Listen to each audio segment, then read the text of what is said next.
morning, everybody. I toast to you and all you do. Hope you're having a great morning. It's nice out. For November, it's nice out. Uh, so I hope you had a great first day of our introspective journey. Had some time to reflect on who made an impact in your life and the influence that they had. For me personally, I thought a lot last night about my grandparents. The ones who have passed, obviously, not the ones who are still alive. I got a lot of grandparents. But I was thinking about my papa. He was not necessarily the best influence. He had kind of a rough life he created for himself. But nonetheless, he taught me how to really enjoy myself and to be true to myself. And he gave me a lot of fiery passion. And I really honor that, and I really appreciate that. And so I thought about that, and I thought about my grandma. She was one of the first women computer programmers. She worked for oil and gas company in the 70s, and she was programming oil rigs and stuff like that, and she actually got to go to Saudi Arabia and meet the king.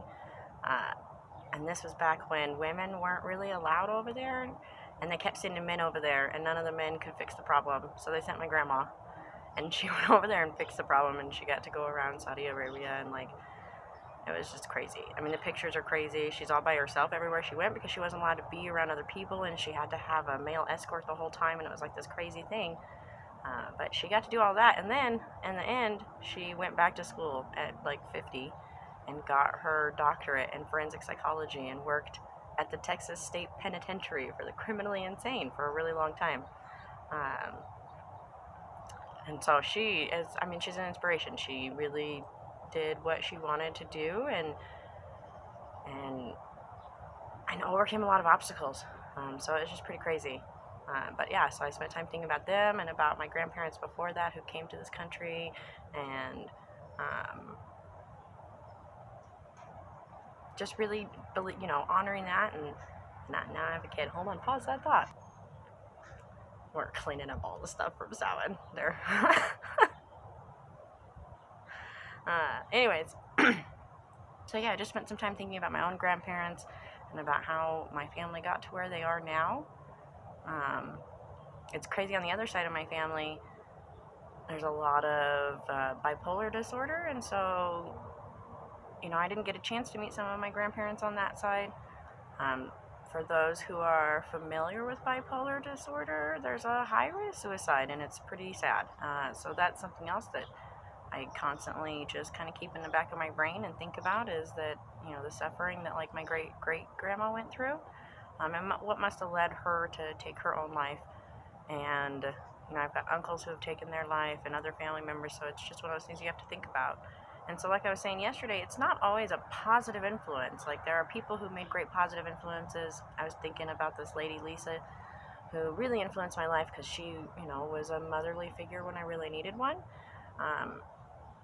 And she didn't have to be. So there was a positive influence. It was somebody who's really positive. But sometimes there are influences that kind of in the moment seem negative, but in the long term, you have to use those to better yourself.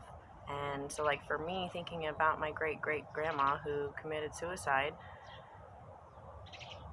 one, my heart goes out to her to think of how lonely and alone she must felt to take her life like that. But then I also think of the, to stop that cycle, to make a better one so that, my kids don't have those same issues, the same sadness from their childhood, and make a better cycle, so to learn from that lesson. And I think that's really important, and I think that we have to honor those things. So with all that said, I spent a lot of time yesterday thinking about grandparents and family members, and also people that I've loved and who have influenced my life and been there for me. We had an amazing friend, and his name was Lee. He was amazing. We all loved him. sorry, that one's kind of sad. He also committed suicide. He had a drinking problem. And that's just one of those things. Alcoholism is so dangerous, and one of those things we don't talk about a lot. But, yeah, just thinking about a lot of different people who have just influenced my life and been a part of my life and, taught me lessons and helped me get through things and become a stronger, smarter, better person. And so, yeah, that was a good day. I hope everybody else had a good day doing the same thing. Today, I want to talk about control. So I learned from a friend who I was friends with for a long time. Anyways, she took on this mantra: you can only control your reaction to a situation. And at first I was like, okay, whatever. But then I really took that to heart. I really started thinking about that. And so let's talk about control. Like, people, I think one of the most frustrating things for people is they get stressed out because they can't control the situations around them. And you have to stop and you have to realize that really you can only control your reaction to a situation. You can't control other people. You can't control the world around you. You can't make people do what you want to do. I mean, I tell my kids all the time, I'm like, who is in charge of you? No, well, you are. I'm like, yeah, but I can't make you do something. So who's really in charge of you? And they're like, well, I'm in charge of me. And that's right. You are the only person who can make you feel a way or make you do something or make you act in a certain way. No matter how much we want to put that off on somebody else, they're not controlling you. You are the one making those choices. And so I like to ask myself, is this how I want to feel? I'll be frustrated, I'll be mad about a situation, and then I'll stop and be like, is this how I want to feel? Like, is this worth it? Do I want to be mad about this? And sometimes, yeah, I want to be mad because I'm mad. Other times, though, I'm like, I don't want to be mad about this. What's the point? Just let it go. And just move forward. And whatever, it happened. Now let's move forward. And how do I want to move forward? So, think about all of the things that you feel like you need to control. Think about the things in your places in your life where you feel really frustrated because you're not in control. And think about why. What are you trying to control? Are you trying to control the world around you? Are you trying to control yourself? Are you trying to control a situation? And how much control do you actually have over that? Some situations where you're the only person involved, you have a lot of control because you're the one making those decisions to go forward. But when we have other people around us, I think it's really easy to put off and dismiss your own responsibility in a situation and be like, well, it's because they made me do it, or they did this, so I had to do that. Tit for tat kind of thing. I think that we have to let go of that. And I know that's really hard. It's hard to be like, well, this person was an asshole to me, so I should be an asshole back. But does that really make the situation better?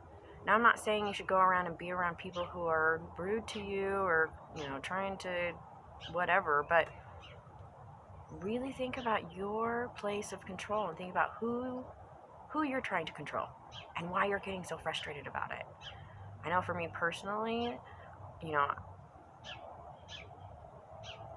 I really wanted to just make everything okay. That's really my thing. I just want to make everything okay. Everything should just be okay, and I'll do whatever I need to do to make it okay. And there were times in my life where I tried to control the people around me, and I tried to manipulate them, and I tried to convince them. I tried to talk them into it, or bribe them, or do whatever I could. And then when it would come to the end of it, I would just give them the ultimatum and be like, it's my way or the highway, pretty much. And, I've lost friends. I've stopped being, and, I've got family members I don't talk to anymore. There's just little things, and over the years it was like, is this really worth it? Is this level of control really worth it? Is this level of stress that I'm under really worth it? When I'm trying to fix all these situations, I'm trying to make everybody happy, but all while trying to manipulate the situation for the best outcome. And, they say the road to hell is paved with good intentions. Well, it's really true. When you're trying to control the situation, most of us aren't trying to be malicious. We're not trying to be manipulative. I mean, there are those people out there, but for the most of us, that's not what we're trying to do. We just want to have a good time. We just want everybody to be happy. We just want to get through the situation with as little stress and fighting and drama as possible. But that can be really hard because you're trying so hard, and then it doesn't always work out, and then you get frustrated, and then you try to control it more. You know, it's like that butterfly. If you try to hold on to it, you're just going to kill it. But if you let it go, then it'll be beautiful. And this is a hard lesson. I guess that's why I wanted to start here, because we'll probably talk about control again throughout the next 40 days. Because control is one of those things that really stresses people out. And especially when you feel like something is out of your control, but is influencing you dramatically. And it comes back to your perspective and how you want to look at the situation and how you want to approach the situation. And you have to remember that your brain is a really powerful thing. So if you're sitting there telling yourself, I'm so mad because I can't control the situation, it's not going the way I want it to, and you're just getting mad, all you're doing is squeezing that butterfly to death. And making yourself more stressed out. You have to change that perspective. You have to be able to step back from your own situations and be like, okay, what is happening? Is this what I want to happen? Is this how I want to feel? How do I want to feel? And remember that you are the only person who can control the way that you feel. Even if everybody around you is being mean to you or nice to you or whatever, you are the only one who can control the way that you want to feel. So how do you want to feel? How do you want to react to the situation? How do you want the situation, like from the inside? How is this going to go? You can't control other people. You can't force things. You can't, none of that. All you can do is control your reaction. And I could say that a million times, and there will be people who are like, yes. And there will be other people who are like, this lady's full of bullshit, because other people influence me all the time. And as you say those words, really think about it. Who's controlling you? You are controlling you. You are saying, oh, they said this thing to me and it must be true, or it must be like this, or it must be whatever. And you're taking those words inside and turning it into those feelings. If somebody says something to you and you just ignore them, you're like, okay, whatever, move on. I didn't even hear it. And not let it get to you like that. And I know that's hard. That's hard, especially when it's people that you love. And sometimes your reaction to a situation should just be like, wow, did you really just say that to me? Whoa. And then just walk away and let them think about what they said and how they acted. You can't control them, but you can let people know that what they did was not cool. I'm not saying just walk around the world like la-di-da rose-colored glasses and nobody ever bothers you and nothing bad ever happens. That's not reality. But you can't, do you want to sit there and have your feelings hurt? Or do you want to say something to them and be like, hey, that wasn't a cool thing to say. How about not say that again? And, open up that line of communication and conversation. And if they're not willing to have that conversation with you and take responsibility for their own actions and be like, hey, I was a jerk. And I guess it's a weird thing to, okay. So the two sides of this coin are kind of weird, because one side of the coin is you taking responsibility for your own feelings and your own actions and your own reactions, and not letting the people around you influence you to the point where they're taking your control away of yourself, not of the situation or themselves or anything, but to where you feel like you're losing your control. So you can't let it get to that point. But on the other side of that token, you can't be a jerk to everybody because you can be. I guess, is that really who you want to be? Like, I've never met somebody who's like, truly, I want to be an asshole to everybody. And if they say that, I feel like at some point in their life, they had their feelings really, really hurt. And this is a serious safety mechanism that they've created in order to protect themselves from ever getting hurt again. And they might just need a hug. Just saying. Or somebody to talk to.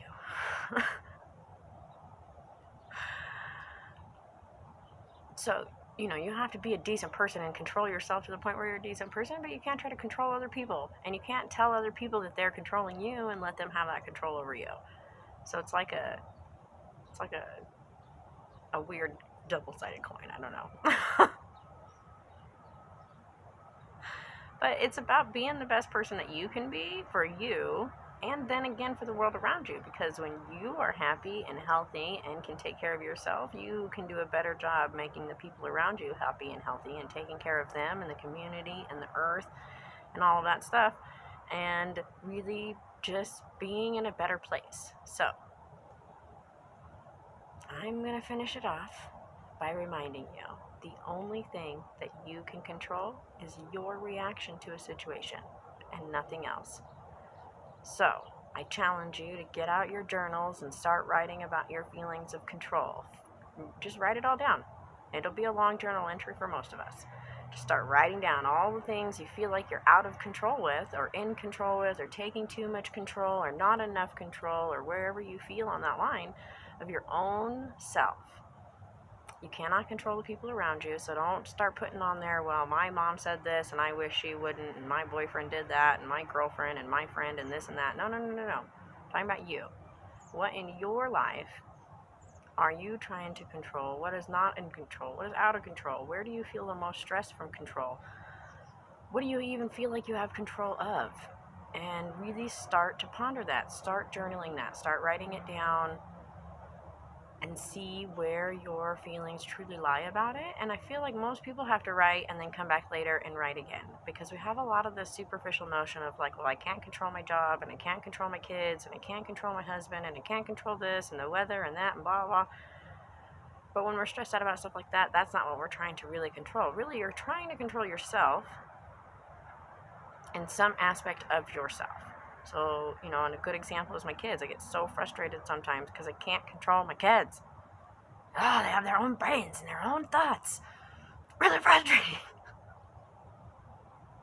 Then I have to remind myself, no. They are their own people. They can choose to be who they want to be. I'm here to help them out along the way, making good choices and building a good moral code and compass and all of that stuff. And I can do everything that I can, but when push comes to shove, I cannot control them. They are their own people. And sometimes it just takes telling them, hey, I'm getting really frustrated because I have said for you to pick up these toys 100 times. And if you can't pick them up, well, I guess they're going in the trash. Because that's what I'm saying. Because I'm not picking them up to put them away for you. So that's how this is going to go. And just, but I can't like take them and constantly be holding their hand and being like, okay, now pick up this toy. Okay, now pick up this toy. Okay, now let's go pick up this toy. Let's go pick up this toy. It can't be like that.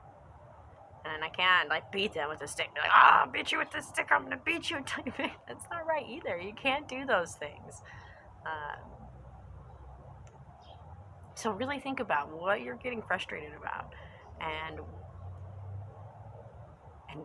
what you want to do to feel better, and how you want to feel. So again, get out your journals, start writing, and I hope you have a fantastic day thinking about control. Mini toast to you. And don't forget to like and subscribe and all that wonderful stuff. And I will talk to you guys tomorrow. Have a great day.